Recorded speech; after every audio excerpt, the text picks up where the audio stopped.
सबसे शक्तिशाली गुप्तचर संस्था नौशाद के बारे में बताने जा रहा हूँ, जिनके कारनामे काफ़ी ज़्यादा जो है रहस्यमयी भी है और कुछ कारनामे आतंकी भी है और कुछ अपने देशों के लिए ह्यूमन राइट से रिलेटेड भी है।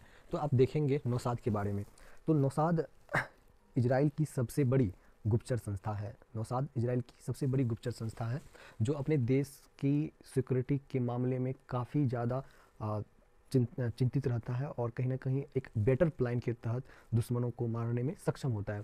उनके जो अगर आतंकी किस देश के किसी भी कोने में हो, अगर उनके आदमी को, उनके देश के निवासियों को अगर कहीं पे खतरा है तो उस आदमी को वो कहीं ना कहीं किस देश के किसी कोने से चुनकर उसे मार दिया जाता है। और कभी कभी तो ऐसा होता है कि जिस देश से उस व्यक्ति को लाया गया उस देश को भी पता नहीं चलता कि मेरे आदमी की हत्या हो चुकी है। तो इस तरह के कारनामे हैं नौशाद के। तो मैं आज नौशाद के कई कारनामे को गिनाऊंगा और नौशाद की एस्टेब्लिशमेंट क्यों हुई इनके बारे में बताऊंगा। चलिए देखते हैं। तो इजराइल की सबसे बड़ी जो गुप्तचर संस्था है वो है नौशाद। तो देखिए इजराइल में खास करके जो 3 प्रकार के जो संस्था होते थे, एक को कहा जाता था सेंट्रल इंस्टीट्यूशन फॉर कोऑर्डिनेशन, जो बाद में नौशाद बना। दूसरा है वो है अमन, यानी कहने का मतलब है आर्मी इंटेलिजेंस डिपार्टमेंट। और जो तीसरा है वो है इंटरनल सिक्योरिटी सर्विस, सिनबैट। तो इजराइल में 3 प्रकार की संस्था है, सेंट्रल इंस्टीट्यूशन फॉर कोऑर्डिनेशन, अमन और सिनबैट। सबका एक अपना अपना महत्व है, लेकिन सभी गुप्तचर संस्था ही है। जैसे इंडिया में अपने लोग का इंटेलिजेंस ब्यूरो होता है, रॉ होता है, सीबीआई होता है, सेम प्रोसेस में भी है सिनबैट, अमन और सेंट्रल इंस्टीट्यूशन फॉर कोऑर्डिनेशन। तो इनके इतिहास को थोड़ा सा और उकेरते हैं तो पता चलता है एक व्यक्ति थे रूवेन शिलो। आप देख रहे हो ये व्यक्ति हैं रूवेन शिलो। देखिए जो रूवेन शिलो है ये कहीं ना कहीं एक इसी का एक सैनिक कमांडर के रूप में जाना जाता है। और रूवेन शिलो ने उस समय के जो इजरायली प्राइम मिनिस्टर थे उसका नाम था डेविड बेन गुरू।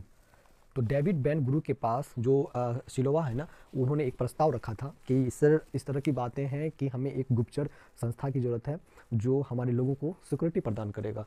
तो डेविड बेन गुरू ने तुरंत हाँ भर दी और उन्होंने बोला ठीक है आप इम्प्लीमेंट किए। तो ये व्यक्ति हैं शिलोवा जिन्होंने गुप्तचर संस्था की जो है का जो एस्टेब्लिश किया था। तो इस तरह से जो गुप्तचर संस्था जो है आगे जो है एक्टिव रहा। तो ये जो है शिलोवा ने सबसे पहले गुप्तचर संस्था का जो है प्रोसेस स्टार्ट किया था। तो हम अगर बात करें तो मोसाद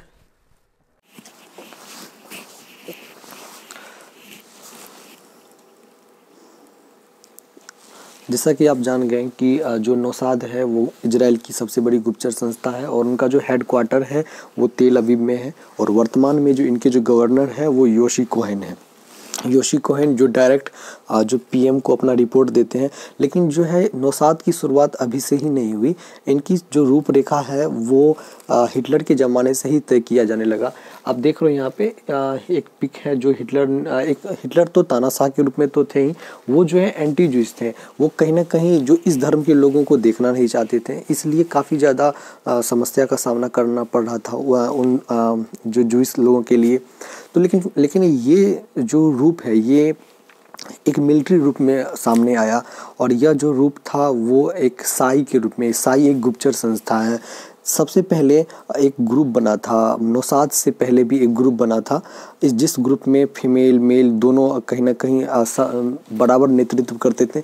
इसीलिए आज नौशाद क्यों जो है अच्छे टॉप में है, क्योंकि वहाँ के जो हर एक जो फीमेल है वो कहीं ना कहीं संपन्न होते हैं हथियारों के मामले में या डिप्लोमेटिक मामले में भी संपन्न होते हैं। उनको काफ़ी ज़्यादा इसका जो है नॉलेज होता है, चाहे वो हथियारों का हो या एजुकेशन का हो, हर एक चीज़ का। ये है आपका योशी कोहेन जो वर्तमान में जो नौशाद के डायरेक्टर हैं। और इसका जो रूपरेखा है वो तय हुआ था एक मिलिट्री ग्रुप के रूप में। एक मिलिट्री ग्रुप है जिस मिलिट्री का ग्रुप का नाम है हगाना। ये जो एक मिलिट्री ग्रुप है, इस मिलिट्री ग्रुप को चला रही थी साई जो है एक प्रकार का जो है गुप्तचर संस्था है जो हर एक मिलिट्री ग्रुप को ये कहीं ना कहीं कंडक्ट करती थी। यानी कहने का मतलब है एक मिलिट्री ग्रुप पर एक गुप्तचर संस्था।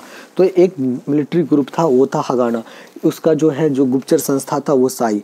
तो साई इतना जो डेवलप हो गया था, साई मतलब इतना डेवलप हो गया था एक सिक्योरिटी एजेंसी के रूप में, जो कि कहीं ना कहीं इसका जो कारनामा काफ़ी ज़्यादा विस्तृत होता जा रहा था। और यही इसी साई का जो है जो मूल रूप मतलब मूल रूप में भी नौशाद जो है उसी शाही का एक अच्छा सा रूप माना जा सकता है। चूँकि कहने का मतलब पृष्ठभूमि तो तैयार हो चुकी थी, तो अब अपने लोग जानेंगे कि आखिर इनका जो है मतलब नौशाद के जो कारनामे हैं वो क्यों इतने भयावह करने वाला है। देखिए नौशाद जो है ना वो उनके कारनामे इतने भयावह करने वाले हैं, जैसे इसका जो एम होता है वो यही एम होता है कि अपने दुश्मनों को ढूंढ करके सेपरेट करके उनको किल करना। The aim of the Mossad is not only to eliminate its enemy, यानी मोसाद का जो एम सिर्फ दुश्मनों को ढूंढना ही नहीं होता है, along with that there is also a fear in the minds of the people posing security threats towards Israel। मतलब इजराइल की तरफ जो भी आंख उठा के देखेगा उनकी दिमाग में एक भय पैदा करना कि नहीं, कि इजराइल की तरफ देखना नहीं है, क्योंकि वहाँ की जो गुप्तचर संस्था है वो कहीं ना कहीं काफ़ी शक्तिशाली है और इतने शक्तिशाली गुप्तचर संस्था के सामने टिक पाना मुश्किल है। तो इस तरह से जो है इजराइल की जो गुप्तचर संस्था है नौशाद वो कहीं ना कहीं विश्व के सभी भागों में अपना जो है एक भय कायम कर रही है। इनके कारनामे, सबसे पहला जो कारनामा वो आप देख लीजिए, ये जो आप देख रहे हैं ये है, इसका नाम है एडोल्फ इचमेन। ये एडोल्फ इचमेन जो है ये अर्जेंटीना के थे, ये एक क्रिमिनल थे, नाजीवार के एक क्रिमिनल थे।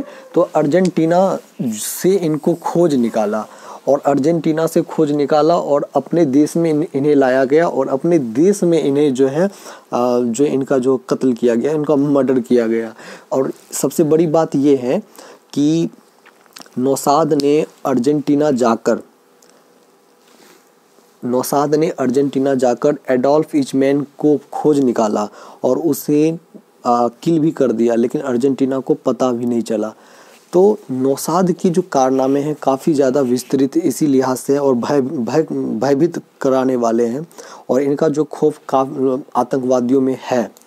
तो इसीलिए आप देख सकते हो ना कि नौशाद एडोल्फ इचमेन को अर्जेंटीना से निकालकर अपने देश लाया और फिर उसे किल कर दिया गया और अर्जेंटीना को पता भी नहीं चला कि हमारे जो देश के नागरिक को किसने मारा, जो एक क्रिमिनल था। तो कहीं ना कहीं नौशाद का जो प्रभुत्व काफ़ी ज़्यादा इस मामले में है। और इनके कारनामे आप देखोगे, इसके और कारनामे हैं। ये व्यक्ति है आपको बर्जमैन है, ये रोनेन बर्जमैन है। रोनेन बर्जमैन कहते हैं अपनी इसकी एक बुक है, उस बुक में उन्होंने लिखा है कि 90 जो द्वितीय विश्व युद्ध है, द्वितीय विश्व युद्ध के बाद अगर सबसे ज़्यादा कोई कत्ल किया है आतंकवादियों का तो वो है नौशाद। यूरोप में सबसे ज़्यादा इन्होंने, इसकी जो एक बुक है उस बुक का नाम है रिस्क एंड किल फर्स्ट, इनकी एक बुक है। इस बुक में उन्होंने चर्चा किया है कि सबसे ज़्यादा अगर किसी ने कत्ल किया है 1948 के बाद, 1948 के बाद अगर किसी ने कत्ल किया है वो है आपका नौशाद। तो कहीं ना कहीं नौशाद के बारे में और सारे कारनामे हैं, जैसे कि थंडरबोल्ट और उसके बाद जो है आपका फिलिस्तीन मामला। तो सबसे पहले अपने लोग देखेंगे कि ऑपरेशन थंडरबोल्ट। अच्छा, इसके अलावा भी और सारी गुप्तचर संस्था है, थोड़ा सा मैं उस पर थोड़ा सा मैं निगाह आपको दिला दूं, जो कि कहीं ना कहीं काफ़ी ज़्यादा प्रभुत्व अपनी कायम कर चुकी हैं। तो सबसे पहले अपने लोग जानेंगे ऑपरेशन थंडरबोल्ट है क्या।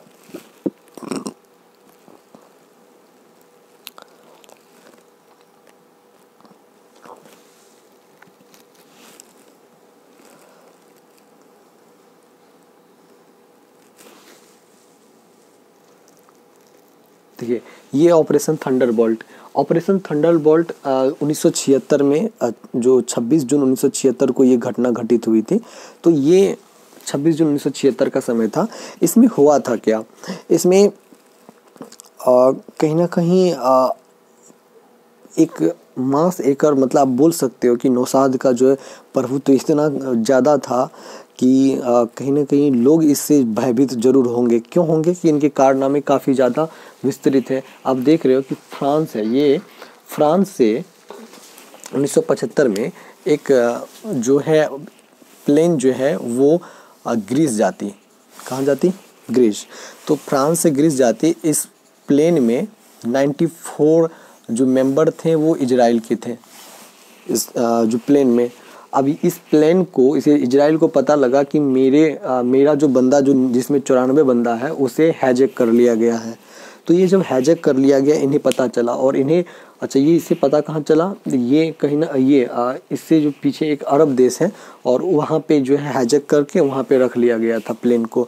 तो जब इसे पता चला कि इस तरह का जो कंडीशन है, तो उन्होंने सबसे पहले जो ये आपका जो युगांडा है, यहीं पे, यहाँ पे आपका जो इजराइल है और यहाँ पे युगांडा है। तो युगांडा के जो गवर्नमेंट है, मतलब वहाँ के जो शाही थे, उन्होंने क्या किया, इनको सपोर्ट कर दिया। ये प्लेन यहाँ पे आ गई और इसमें 94 यात्री थे। तो इन्होंने सबसे बड़ी बात इन्होंने क्या कि 90 मिनट के अंदर ही इन्होंने उस चीज़ को कवर कर लिया और उसे मतलब अपने जो यात्री हैं उन्हें सभी को वापस ले आया। तो ये कहीं ना कहीं ये कहीं ना कहीं जो लोगों के मन में जो एक जो विश्वास था कि नौशाद पर अपने देश में, वो कहीं ना कहीं कायम रहा और विश्व के बाकी देशों को भी इनसे जो है एक प्रेरणा मिली। और इनकी जो नीतियाँ, इनकी जो रणनीति हैं, इनके जो जो इनके हथियार हैं, विपन्स हैं, वो कहीं ना कहीं लोगों के लिए भी एक मैसेज देने का काम किया।